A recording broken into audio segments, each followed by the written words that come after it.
Les délicieuses tomates belges fraîches que vous trouvez chez Colruyt sont cultivées par des producteurs locaux qui savent parfaitement à quelles exigences de qualité elles doivent répondre. Pour cultiver ces tomates de qualité, nos fournisseurs ont autant que possible recours à des méthodes naturelles. C'est le cas par exemple pour la pollinisation des plants de tomates. De nos jours, ce sont les bourdons qui s'en occupent. Des ruches de bourdons sont placées entre les plants de tomates. Les bourdons se dispersent et se régalent du nectar produit par les fleurs. Ce faisant, ils emportent aussi du pollen d'une fleur à l'autre et se chargent ainsi de la pollinisation. La protection des plants contre les insectes nuisibles comme la mouche blanche et l'araignée rouge s'effectue aussi de manière naturelle.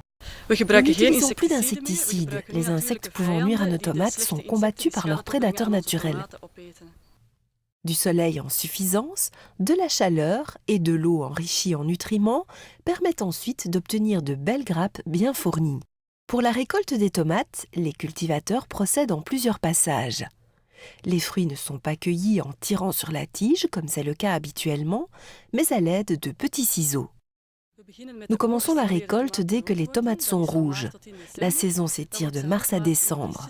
Les tomates sont ensuite mises en caisse à la main, ce qui nous permet de contrôler une dernière fois leur qualité avant qu'elles ne partent à la criée. Les tomates sont pauvres en calories, très riches en fibres et source de vitamine C. Vous pouvez conserver les tomates quelques jours après l'achat, à la cave ou dans une corbeille de fruits. Vous pouvez utiliser plusieurs variétés de tomates pour réaliser une salade de tomates fraîches. Découpez-les en dés ou en demi-lunes et aspergez-les d'un peu d'huile d'olive et de vinaigre balsamique. Garnissez de feuilles de basilic émincées, salées et poivrées. Pour éplucher les tomates, pratiquez-y une incision en forme de croix. Plongez-les ensuite durant 10 secondes dans de l'eau bouillante, puis passez-les sous l'eau froide.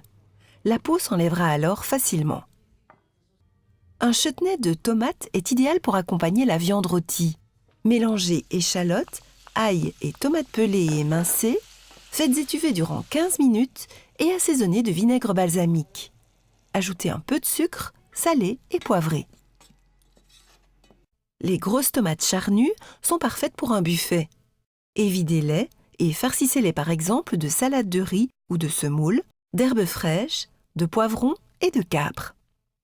Vous trouverez de nombreuses recettes mettant les tomates à l'honneur sur notre site En Cuisine, l'idéal pour découvrir de nouvelles façons de les préparer.